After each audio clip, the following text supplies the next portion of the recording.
o tome šta je to uopšte disciplina kičme, koju muziku oni sviraju.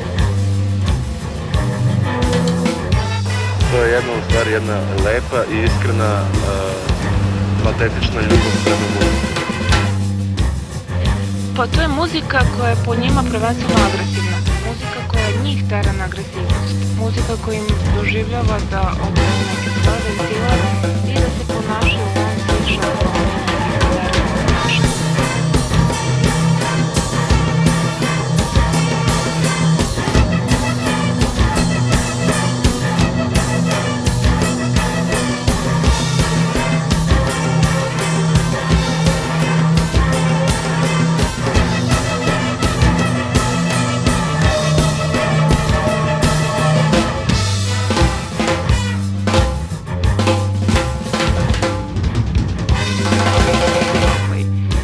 Skakanje, vrištanje, čak i tučanje se koristi. Na ploči piše slušaj jako i najjače. Da, oni sviraju jako i najjače. To je jedan naš prodor u kulturu i umetnost. Ovdašnji. Pa znači, koliko ljudi misle i poznaju disciplinu kičme? Jesi li čuo za taj disciplina kičme? Jesi. Možda što mi kažete? To je sad malo frkanje. A to je, znači, dobro, znači da su svi tu.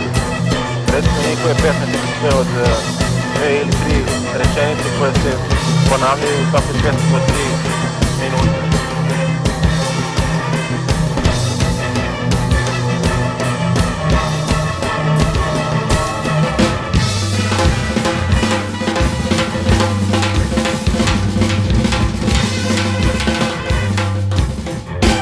Da čujemo kada disciplina kičme priprema novu ploču.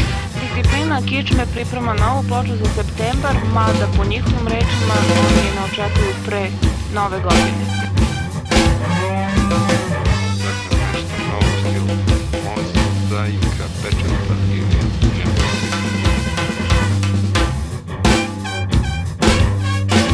Nemoj više disciplina kičme. Još malo, pa kraj.